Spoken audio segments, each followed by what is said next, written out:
get here other than through a quick airline or whatever.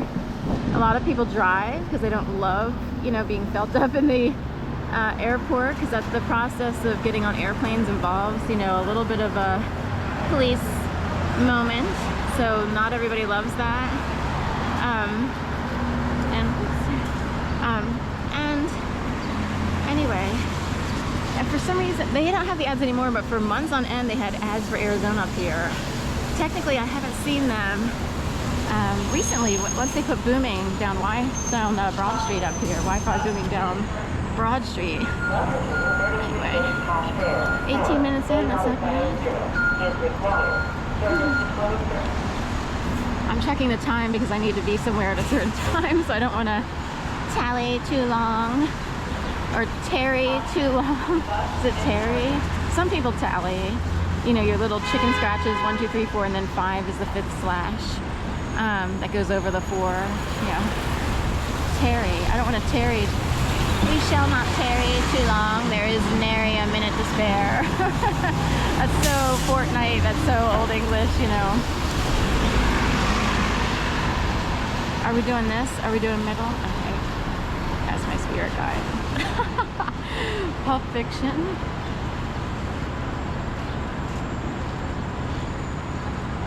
CSD1 on police. So we'll cross over. Often people turn left off of 12th here, so it becomes a little issue of, you know, car versus man.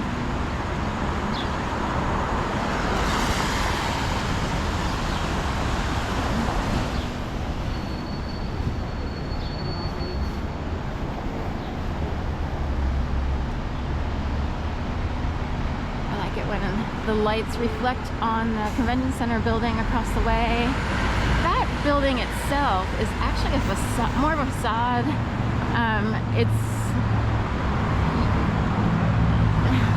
I guess you walk up the stairs, but the convention center in my mind is further back. I don't know what goes on in the rooms up here. Is it still part of the hotel?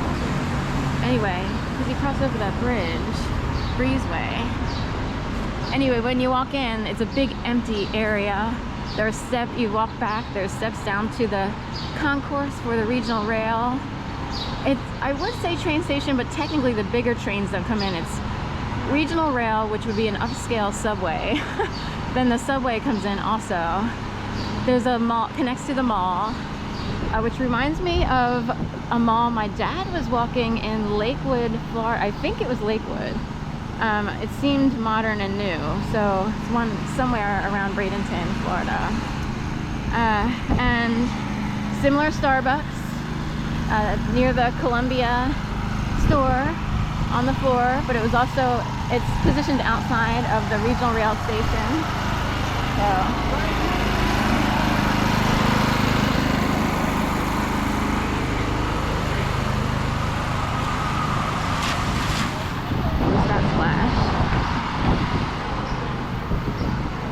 But anyway, the very front section of that building that says Convention Center is a big open area with stairs going up to, that leads to the Convention Center, but you go further north or back. Technically it would be north. There's a Dunkin' Donuts in there. Planet Hollywood, the restaurant, is in there. And then the stairway and elevator that leads down to the regional rail / entryway to the mall, which is the Fashion District Mall. It used to be called the Gallery or the Galleria, I kind of forget. When they upgraded it big time. And now it's called Fashion District for some reason.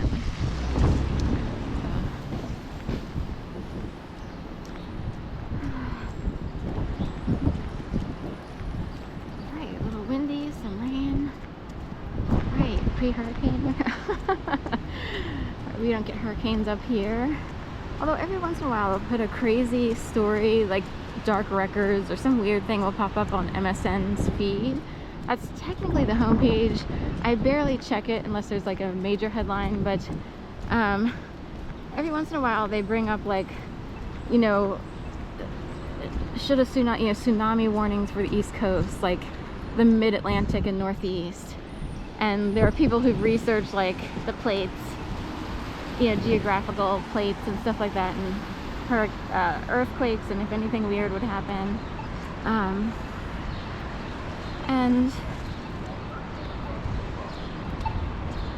Anyway, but it's written in such a way that you would actually start to worry, like, if a tsunami came through, even if you're in a high-rise and you think you'd be okay, how powerful, and the ocean is powerful.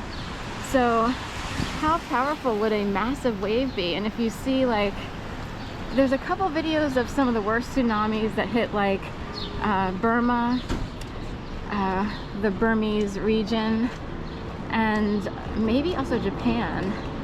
Wow, it was pretty scary to watch. And it's like, you know, how much destruction could they cause? And you try to do the math. Here in Philly, we're protected a little bit by New Jersey, so New Jersey will get hit first. We are in kind of like a tucked in inlet, if you will. The Delaware River goes up and divides New Jersey from Philadelphia and Pennsylvania in general. So technically, a tsunami can't really surge off of the Delaware River. It would be the Atlantic Ocean. Thanks for reminding me, because for a second I was like picturing, you know, big waves coming through. Anyway, but it's always a good practice to live somewhere where there's a mass of land that could buffer, slow down any type of weather event. I don't know. I think of Florida a lot just because you know, so many people have lived there from my family.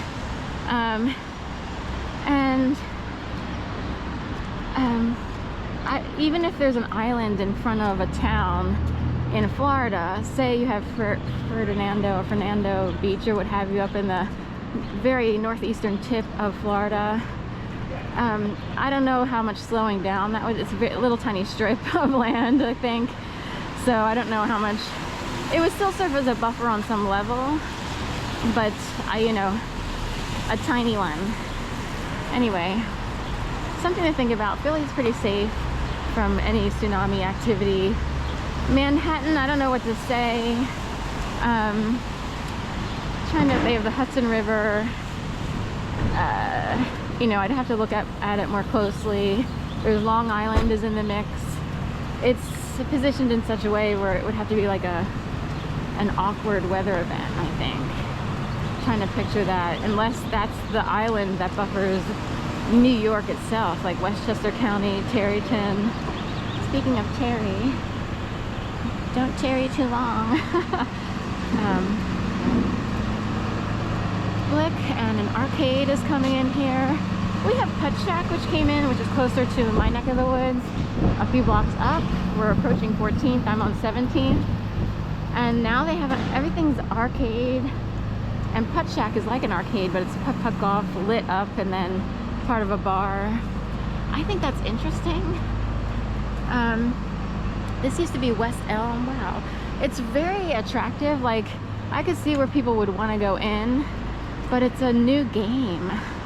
It would be like a new game is starting in Philadelphia. Wolf Fitness. You know, if I want to work out, you know, are you working out with people from the wolf pack? You know, the big bad wolf?